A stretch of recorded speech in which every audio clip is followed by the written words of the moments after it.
Winter উপলক্ষে যে ছুটি আছে, আমরা সেজন্য প্রতি বছরই এই বাংলায় এবং ইংরেজিতে আলাদা করে আলোচনার ব্যবস্থা করি, কারণ এই ছুটিটা একটি বড় নিয়ামত। আলহামদুলিল্লাহ, ছুটির যে এই নিয়ামত আল্লাহ তাআলা দিয়েছেন, এটা আমাদের একটু রিল্যাক্স করার, রেস্ট করার যে একটু দরকার আছে, এটাও খুব জরুরি। নবী করিম সাল্লাল্লাহু আলাইহি ওয়াসাল্লাম হাদিসে কী বলেছেন? ওয়ালি নাফসিকা আলাইকা হক, ওয়ালি যাওজিকা আলাইকা হক। হ্যাঁ, মানে আমাদের নিজেদের পরিবারের সদস্যদের একে অপরের প্রতিও কিছু হক আছে, এবং এই নিজের রেস্ট নেওয়ার হকও আছে। যখন সাহাবীরা প্রশ্ন করলেন, ইয়া রাসূলুল্লাহ, যে সাহাবী বলে আমি মুনাফিক হয়ে গেছি।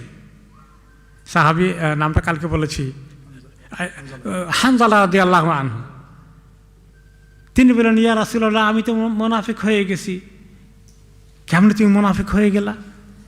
যে যখন আপনার কাছে আসি, বসি, শুনি, কথা শুনি, আপনাকে দেখি, এত আখিরাতের ব্যাপারে উদ্বুদ্ধ হয়ে যায়, জান্নাতে যাওয়ার নেশা এবং আকর্ষণ এভাবে সৃষ্টি হয়ে যায়, জীবনকে আমি জান্নাতের দিকে নিয়ে যাব, ওই ধ্যানে থাকব। কিন্তু যখন ঘরে যায়, বাচ্চা কাচ্চা, স্ত্রীর মুখ দেখি, তখন তো সব উল্টে যায়। এগুলোর আকর্ষণ এমন টানে। তখন আমি চিন্তা করলাম তো এটা তো মুনাফিকি। ওই সময় জান্নাতে চিন্তা করলাম, এখন থেকে দুনিয়ার চিন্তা এসে গেছে, তো এটা কি মুনাফিকি না? তিনি বললেন, ইয়া হানজালা সা ওয়া সা। হানজালা, এই 24 ঘন্টা এই ধ্যানের মধ্যে থাকার জন্য তো আল্লাহ দুনিয়া বানান নাই। দুনিয়ার মধ্যে আল্লাহ তাআলা আমাদেরকে দুনিয়ার প্রয়োজন মেটানোর জন্য, আমাদের খাওয়া দাওয়া লাগবে, আমাদের রুজি রোজগার লাগবে, আমাদের দাম্পত্য জীবন লাগবে, আমাদের ছেলে মেয়েরাকে মানুষ করতে হবে, এসব কিছু তো লাগবে। এই জন্য আল্লাহ তাআলা বলেন নাই সারা দিন খালি আখিরাতই থাকবে, দুনিয়া কোনো দরকার নাই। এই দিন দিয়ে আল্লাহ আমাদেরকে এখানে পরীক্ষা করেন নাই। শুধু দিন, শুধু ইবাদত, শুধু আল্লাহকে ডাকার জন্য আল্লাহ অন্য মাখলুক তৈরি করেছেন। তারা কে? ফেরেশতা। কোন খাওয়া দাওয়া লাগে নাকি? বিয়ে শাদী করা লাগে? বাচ্চা কাচ্চা কয়জন করে হয় এক একজন ফেরেশতার? কোনো খবর নেই। খাওয়া দাওয়া করা লাগে? কিচ্ছু লাগে না। তাফাদ্দাল, জাযাকাল্লাহ খাইরান, আকরামাকাল্লাহ। তাহলে এই কাজগুলো আল্লাহ তাআলা আমাদেরকে দুনিয়ার মধ্যে চতুর্দিকে ফিতনা লাগিয়ে দিয়েছেন। ফিতনা দিয়ে পরীক্ষা করবেন। দুনিয়াটা পরীক্ষা, পরীক্ষায় পাস ফেল দোনোটা আছে না? পরীক্ষায় পাস যারা করতে চায় ভালো করে, তারা কি নাকে তেল দিয়ে খালি ঘুমায়? কিরকম পড়াশোনা করে, সব কোরবানি করতে হয়। আমরা যদি জান্নাতে যেতে চাই, মাওলানা এতক্ষণ সুন্দর কথা বলেছেন, এই জান্নাতে যেতে হলে পরীক্ষায় পাস করতে হবে, এবং দুনিয়াটা কি পরীক্ষা। সূরা আল মুলকে আল্লাহ তাআলা বলেছেন, বা'দা আউযু বিল্লাহি মিনাশ শাইতানির রাজিম, বিসমিল্লাহির রহমানির রহিম, তাবারাকাল্লাযী বিয়াদিহিল মুলক ওয়া হুয়া আলা কুল্লি শাইইন কাদির, আল্লাযী খালাকাল মাউতা ওয়াল হায়াতা লিয়াবলুয়াকুম আইয়ুকুম আহসানু আমালা। সে আল্লাহ যিনি তোমাদেরকে এই যে আল্লাযী খালাকাল মাউতা ওয়াল হায়াতা, যিনি তোমাদেরকে জীবন মৃত্যু দান করেছেন, জীবন দিয়েছেন। আগে মৃত্যুর কথা বলেছেন। কেন আগে মৃত্যুর কথা বলেন? আগে তো জীবন, তারপরে না মৌত। এই যে জীবনটা মৌতের জন্য দেওয়া হয়েছে, আর মৌতের কথা ভুলে যেও না। ওইটা মনে রাখবা। দুনিয়ার স্বপ্ন যখন ঘুরঘুর করবে, তোমার মৌত যে কোনো মুহূর্তে হয়ে যেতে পারে। এখান থেকে আপনি বাড়িতে নিশ্চিত পৌঁছে যাবে, কোনো গ্যারান্টি আছে? সুবহানাল্লাহ। গত সপ্তাহে জানাজা পড়লাম বা মৃত্যু সংবাদ শুনলাম, দারুল উলুমের একটা ছাত্র, 30 বছর না 27 বছর বয়সের ছাত্র, ঘুমের মধ্যে মারা গিয়েছেন। পিতামাতা দেখলো যে ছেলেটা মরে গেছে বিছানার মধ্যে। তো 27 বছরের ছেলে, কোনো অসুস্থতার খবর নাই, ঘুমের মধ্যে মরে গেল। আমাদের এত গ্যারান্টি কেমনে আছে? এই জন্য মৌতকে চোখের সামনে রাখতে হবে সবসময়। আজকেও হতে পারে, কালকেও হতে পারে। এই সতর্কতা যে রাখবে, তার জন্য জীবনটা অনেক মূল্যবান হবে। লিয়াবলুয়াকুম, পরীক্ষা করে দেখতে চান কারা অনেক নেক সুন্দর আমল করে আমার কাছে আসছে, তার মৌত হচ্ছে অনেক সুন্দর আমল নিয়ে। তাহলে দুনিয়ার এই পরীক্ষা, এইগুলোর মধ্যে রুজি রোজগারের অনেক পরীক্ষা আল্লাহ রেখেছেন। টাকা পয়সার দরকার রেখেছেন, টাকা পয়সার দরকারের চেয়েও বেশি মোহ আছে, লোভ আছে, এটাও রেখেছেন আমাদের মধ্যে। সবগুলো দিয়ে আল্লাহ পরীক্ষা করতেছেন। আমরা সেফ না, ফেরেশতারা সেফ, নিশ্চিন্তে আছেন। আমরা বড় পরীক্ষার মধ্যে আছি, পেরেশানির মধ্যে থাকতে হবে। এবং এই এত আকর্ষণীয় করিয়া আল্লাহ তাআলা দুনিয়াকে তৈরি করেছেন, তৈরি করে দিয়ে পরীক্ষা দিয়ে বলছেন ফালা তাগুররান্নাকুম হায়াতুদ দুনিয়া ওয়ালা ইয়াগুররান্নাকুম বিল্লাহিল গারুর। খবরদার, দুনিয়ার এই আকর্ষণ যেন তোমাদেরকে ধোকায় না ফেলে দেয়। একদম জান্নাতকে ভুলে গেলা, দুনিয়া তৈরি করতে করতে তুমি মরে গেলা। কল্পনা করে রেখেছি যে আর একটু বুড়ো হই, তারপরে দুনিয়াদারি সব ঝামেলা শেষ। আল্লাহ তাআলা কি এমন দ্বারা ধরবো আর ছাড়বো না কোনো দিন, কিন্তু ধরার আগে যদি আল্লাহ টানতেন। সুবহানাল্লাহ। তো এই জন্য এই আজকেই আল্লাহকে আমরা ধরতে হবে, আজকে আল্লাহর কাছে আসতে হবে, দেরি করার কোনো উপায় নেই। তো আল্লাহ তাআলা আমাদের এই যে ছুটি দিয়েছেন, এই ছুটিটার মধ্যে আল্লাহ তাআলা সময়টা যেন বেকার নষ্ট না হয়ে যায়। আপনার কয়েকদিন ছুটি আছে, কাজে যাওয়া লাগবে না। বাচ্চাদের ছুটি আছে, স্কুল কলেজ ইউনিভার্সিটি যাওয়া লাগবে না। এখন সময় কেমনে কাটবে? সময় যদি নষ্ট করে ফেলি, এই সময় নষ্ট করার জন্যে আল্লাহ তাআলার কাছে আমাদের কি পরিমাণ জবাবদিহি করতে হবে। কোনো সময় নষ্ট করা যাওয়ার জন্য আল্লাহ কি আমাদেরকে এই 10 মিনিট সময় বেকার নষ্ট করার পারমিশন দিয়েছেন? বলে সারাদিন কাজ করলে তো আমরা তো হয়রান হয়ে যাবো, টায়ার্ড, বিশ্রাম নেওয়া লাগবে না? হ্যাঁ, বিশ্রাম নিলে সেটাও ইবাদত হবে। বলে নাফসেকা আলাইকা হাক, আমার বিশ্রাম লাগবে, আমার ঘুম লাগবে, আমার ঘুম ইবাদত হয়ে যাবে। স্বামী স্ত্রীর দাম্পত্য জীবনের সম্পর্ক ইবাদত হয়ে যাবে। মায়া মমতা ভালোবাসা এগুলো সব ইবাদত হয়ে যাবে। দুনিয়া কামাইও ইবাদত হয়ে যাবে। যদি দুনিয়ার ভিতরে না ঢুকেই লোভ লালসাকে ত্যাগ করে হালালের উপরে থাকি আর আল্লাহর ইবাদতের কোনো কমতি না করি, তাহলে এই ছেলে মেয়ে পরিবারের জন্য যা কিছু আমি কেনাকাটা করি, আপনি যে শপিং করেন, বাজার করেন, এক্সট্রাভাগান্স না করলে, অতিরিক্ত অপব্যয় না করলে, অতিরিক্ত না করলে, আপনি প্রয়োজনীয় খরচগুলো করেন, জামা কাপড় কিনেন, যেখানে আপনি ইসরাফ করেন না, যেখানে আপনি খরচ অতিরিক্ত করেন না, তাহলে এই যত খরচ করেন পরিবারের জন্য, সবগুলো খরচের বিনিময়ে আল্লাহ তাআলা আপনাকে দান করে দিলে, সদকা দিলে যে সওয়াব হতো, আপনাকে প্রত্যেক দিন সে সওয়াব আপনার আমল নামায় যোগ হচ্ছে। তাহলে দুনিয়াদারি ইবাদত যদি প্রমাণ পাওয়া গেল, চাকরিও ইবাদত হতে পারে, ব্যবসাও ইবাদত হতে পারে, কিন্তু এগুলো আমাকে হারামের দিকে নেবে না, এগুলো আমাকে গাফেল করে দিবে না, এগুলো আমাকে নামাজ কাজা করাবে না, এগুলো আমাদের লোভ সৃষ্টি করবে না। তো এই জন্য দুনিয়াদারি কাজটাও আল্লাহর ইবাদত হয়ে যায়। এবং এই জন্য সময়টা পুরোটাই ইবাদত। যতক্ষণ রেস্ট নিচ্ছি, ঘুমাচ্ছি আমি, এটাও কিন্তু ইবাদত হবে। যে আমি ঘুমে থেকে উঠে ফজর নামাজ ঠিক মতো পড়বো, একটু আগে উঠতে পারলে আর তাহাজ্জুদ পড়বো, আমি ঘুমিয়ে যাই, পরের দিন আমি ডিউটি করবো, আমি ঘুমিয়ে যাই, এটাও ইবাদত হয়ে যাবে। কিন্তু বেকার নষ্ট করা যাবে না। বেকার নষ্ট করলে আসামি হয়ে যাবে আল্লাহর কাছে। সময় আপনার আমার 24 ঘন্টা, এটা কি আমার মালিকানা? এটা কে দিয়েছেন আমাকে? আল্লাহ তাআলা দান করেছে, তিনি হিসাব নেবেন কিভাবে খরচ করেছি। এই জন্য ওলামায়ে কেরাম বলেছেন, রাসুল মালিল আবদে ওয়া আগলা শাইইন ফি হায়াতিহি ওয়া উমরুহু। একজন মুমিনের জীবনে তার সবচেয়ে দামি জিনিস, তার দামি সম্পদ হচ্ছে তার জীবন, তার হায়াত। এই হায়াত তার সবচেয়ে দামি সম্পদ। আপনার বাড়ির দাম $500,000 আছে, ওটার থেকে আপনার জীবনের দাম অনেক বেশি। ইবনুল কাইয়্যিম রাহমাতুল্লাহ আলাইহি বলেন, সময় যারা নষ্ট করে, বেকার নষ্ট করে, কোনো কাজ না, কি করবে? এখন তো একটু আগে মাওলানা বলেছেন যে এইটা আমাদের হাতে আছে, সময় কি আর কোনো কাজে লাগাতে কি আর অসুবিধা আছে? এইটা আমাদের 24 ঘন্টা চাইলেও নেওয়ার মতো ব্যবস্থা আছে, তাই না? আমাদের বাচ্চাদের এখন এইটার যে সময় দিচ্ছি, অনেক সময় ভালো জিনিস আছে, আমরা কোরআন হাদিসের রেফারেন্সও এখান থেকে বাইর করি, কাজে লাগতেছে আলহামদুলিল্লাহ, লাইফ কালা ইজি করে দিয়েছেন। আমি সৌদি আরব থেকে ওই হাদিস পাওয়ার জন্যে কোন হাদিস কোন কিতাবে আছে একটা শব্দ দিয়ে ডিকশনারির মতো বের করা যায়, এত বড় বড় ভলিউম এতগুলো আনি আমার ওই ফ্রি ইয়েতে রাখছি। এখন ওগুলা তার হাত দেওয়া লাগে না, এখন কোথায় আছে? এখানে আছে। সুবহানাল্লাহ, সুবিধা আছে, আল্লাহ তাআলা দিচ্ছেন, আলহামদুলিল্লাহ ইজি করে দিয়েছেন। এখন চিন্তা করতেছি ওগুলা তো আমার জায়গা নষ্ট করতেছে, কি করব? ঘরের মধ্যে জায়গা নাই, এই যে এত জায়গা নিয়ে ফেলেছে। তো আল্লাহ তাআলা এত ইজি করে দিয়েছেন, ভালো কাজে লাগানো যেতে পারে। কিন্তু এই ভালো কাজের তুলনায় যে সেটা মানে সাংঘাতিক বড় জবাবদিহিতা আল্লাহর কাছে করতে হবে। এই জন্য ইমাম ইবনে কাইয়িম রাহমাতুল্লাহ আলাইহি বলেন যে ইদাআতুল ওয়াক্তে আসাদ্দু মিনাল মাউত, যে সময় নষ্ট করা মরে যাওয়ার থেকে আরও খারাপ কাজ। সময় নষ্ট করা মরে যাওয়ার থেকে আরও ক্ষতিকর কাজ। বলে কেমনে?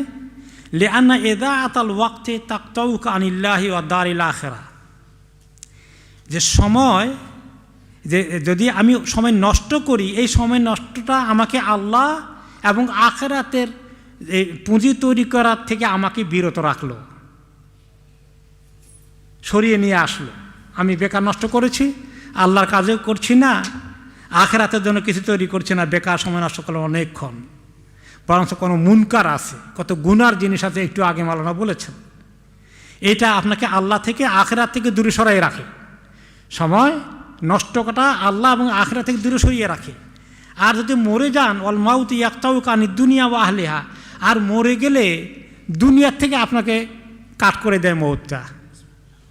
তো দুনিয়া থেকে কাট হয়ে গেলে তো অসুবিধা নাই, যদি আখিরাতে আল্লাহ আমাকে কবুল করে ফেলেন, আর অসুবিধা আছে? তারপরে যে এই জন্য সাহাবী মুআয ইবনে জাবাল রাদিয়াল্লাহু আনহু বলেছেন যে ইন্নী লা আহতাসিবু আলাল্লাহি নাওমাতি কামা আহতাসিবু কাওমাতি, আমি যখন ঘুমাই রাতের বেলায়, আমি ওই ঘুমে আল্লাহ আমাকে অনেক নেয়ামত দিবেন, অনেক পুরস্কার দিবেন, অনেক সওয়াব পাবো, এই আশা নিয়েই ঘুমাই। কারণ কি?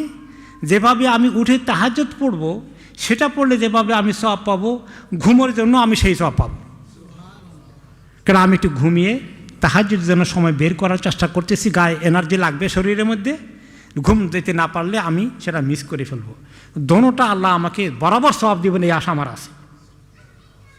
নিয়ত থাকবে যে আল্লাহ আমি কিন্তু তাহাজ্জুদ পড়তে চাই, আপনি আমরা সাহায্য করেন। আমরা অনেকে অভিযোগ করি, আমি নিজেও অভিযোগ করি, হয়তো আরে একটু তাহাজ্জুদ পড়তে উঠতে পারলাম না। কিন্তু কেউ যদি নিয়ত করে ঘুমায় যে আল্লাহ আমি তাহাজ্জুদ পড়তে চাই, আল্লাহ আপনি আমাকে তৌফিক দিয়েন, আশা করো যে আল্লাহ তাকে সাহায্য করবেন। আর এমন যদি হয় সে উঠতেই পারে না, কিন্তু সে আসলেই চেয়েছিল, ইখলাসের সাথে এই নিয়ত করে ঘুমিয়েছে, কিন্তু মিস করে ফেলেছে, তাহলে আল্লাহ তাআলা তাকে মাহরুম করবেন না। ইন্নামাল আমালু বিন্নিয়াত, সুবহানাল্লাহ। তো এইভাবে আমাদের ঘুমটা, আমাদের দুনিয়াটা নিয়ামত হয়ে যাবে। এটাও আমাদের আল্লাহ রহমতে কি হয়ে যাবে? ইবাদত হয়ে যাবে। তো আল্লাহ তাআলা বলেছেন ফাইদা ফারাগতা ফানসাব ওয়া ইলা রাব্বিকা ফারগাব। দুনিয়ার ব্যস্ততা ঝামেলা আছে, এগুলা যখন আপনার শেষ হয়ে যায়, একটু ঘুমটুমো হয়ে যায়, তাহলে কিছু সময় একটু আল্লাহমুখী হয়ে যান। তো আল্লাহ তাআলা তো আমাদেরকে লম্বা সময় একেবারে খালি নামাজ পড়তে, মানে ডজন রাকাত পড়তে হবে দিনে রাতে, অনেকক্ষণ মুসাল্লায় থাকতে হবে, আল্লাহ চান নাই। তোমার কাজ আছে, ডিউটি আছে, পারিবারিক দায়িত্ব আছে, খাওয়া দাওয়া আছে, নিজের ঘুম আছে, সুযোগ পেলেই একটু আমার সামনে হাজিরা দিও। ফাইদা ফারাগতা ফানসাব ওয়া ইলা রাব্বিকা ফারগাব। তাহলে এই ছুটির দিনেও আমরা যেন একটুখানি সময় বের করার চেষ্টা করি, তাহলে যেন আল্লাহ তাআলা আমাদেরকে বাকিটার জন্য পুষিয়ে দেবেন। ওমর ইবনে খাত্তাব রাদিয়াল্লাহু আনহু বলেছেন যে দিনে আর রাতের সময়ের মধ্যে অনেক কিছু কাজ আল্লাহ রেখে দিয়েছেন তোমার জন্যে, এগুলো টাইমলি মেনটেন করতে হবে আল্লাহ ডিউটিগুলো। তিনি বললেন, ওমর রাদিয়াল্লাহু আনহু নসিহা করলেন উম্মাকে, ইলাম আন্না আল্লাহ তাআলা আন্না লিল্লাহি তাআলা আমালান বিল্লাইল লা ইয়াকবালুহু বিন-নাহার ওয়া আমালান বিন-নাহার লা ইয়াকবালুহু বিল-লাইল। মনে রেখো, আল্লাহ তাআলা বান্দার জন্যে দিনের মধ্যে, রাতের মধ্যে কিছু কাজ রেখেছেন, সেগুলো রাতেই করতে হবে, ওটা আল্লাহ দিনে কবুল করবেন না। আর নাহার, দিনের মধ্যে কিছু কাজ রেখেছেন, কিছু ওজিফা রেখেছেন, কিছু আমল রেখেছেন, সেগুলো দিনেই করতে হবে, রাতের জন্য বাকি রেখো না। এজন্য সকালবেলার আজকারগুলো সকালবেলায় করে নিতে হবে, সন্ধ্যাবেলার আজকারগুলো সন্ধ্যাবেলায় করে নিতে হবে, দিনের বেলা বাইরে ডিউটি আছে করে নিতে হবে, রাতের বেলায় পারিবারিক দায়িত্ব, ছেলে মেয়ের সঙ্গে সময় কাটানো থেকে শুরু করে ঘুমানো এবং তাহাজ্জুদের জন্য চেষ্টা করা, এগুলো করতে হবে। তো এইভাবে করে কোনোটাই আমাদের মিস করার কোনো সুযোগ নেই। আল্লাহ তাআলা বলেন হাদিসে কুদসিতে, ইয়া ইবনে আদম, হে আদম সন্তান, তাফাররাগ লিইবাদাতি, আমলা সদরাকা গিনান, তুমি সময় বের করে আমার ইবাদতে একটু মনোযোগ দাও, তাহলে আমি তোমার অন্তরটাকে একেবারে ধনী বানিয়ে দেব। একটা কথা বাংলায় আমরা বলি, এই কথার সঙ্গে মিলে, কি কথাটা জানেন? মনের ধনী বড় ধনী। এটা অনেক বাংলার প্রবাদ বাক্যের মতো আছে, মনের ধনী বড় ধনী। মনের ভিতরে যার হাহাকার আকাঙ্ক্ষা নাই, লোভ নাই, লালসা নাই, অমুকে আমার বাড়ির পাশে এততলা বানিয়েছে, আমি কুড়ি ঘরে আছি, ডাজেন্ট ম্যাটার, আমার তো জান্নাতে ঘর তৈরি হচ্ছে, মাশাআল্লাহ, এরকম চিন্তায় আছে। তার মনের দিক থেকে ধনী না গরিব? সে ধনী। আর গরিব বলে একটা বানিয়েছি, পাশের বেটা এটা কবে দখল করতে পারি। সে কি আসলে ধনী হয়েছে? হয় নাই, হয় নাই। তো আল্লাহ তাআলা বলেন, তুমি মনের ধনী হয়ে যাও যদি আমার ইবাদত করে, আমার সঙ্গে সম্পর্ক রেখে, তাহলে আসুদ্দা ফাকরাকা, তাহলে তোমার অভাব অনটন, দারিদ্রতা, তোমার পেলাম না হাহুতাস, এগুলো সব আমি দূর করে দেব। ওয়া ইল্লাম তাফআল মালা'তু সাদরাকা শুগলান ওয়া লাম আসুদ্দা ফাকরাকা, আর যদি তুমি এরকম না করতে পারো, মনে রেখো আমি তোমার অন্তরের মধ্যে এত ব্যস্ততা ঢেলে দেব, এমন বিজনেস লাগাই দেব, তোমার শান্তি হবে না। ওয়ালাম আসুদ্দা ফাকরাকা, তোমার অভাব হাহাকার ভাব কোনো দিন শেষ হবে না।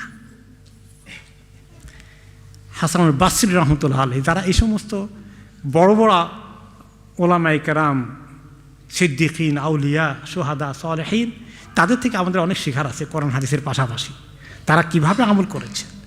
হাসান বাসরি রহমতুল্লাহ আলাইহি অনেক বড় মাপের তাবেঈ ছিলেন এবং বড় আলেম ছিলেন ওনার সময়। তিনি বলেন, ইন্না মিন আলামাতি ইরাদিল্লাহি আনিল আবদে, যে একজন মানুষকে, কোনো বান্দাকে আল্লাহ তাআলা নেগলেক্ট করে ফেলেছেন, তার দায়িত্ব আল্লাহ নেন নাই, তাকে আল্লাহ তাআলা উদ্ধার করবেন না বিপদ থেকে, তাকে আল্লাহ হিদায়াতের দিকে আনবেন না, এটার প্রমাণ যদি আপনি চান, নিম্নের লক্ষণগুলোকে খেয়াল করুন। কি কি? আন ইয়াজা শুগলাহু ফীমা লা ইয়ানি, তাকে এমন আকামে ব্যস্ত রাখবেন যেটা দরকার নাই।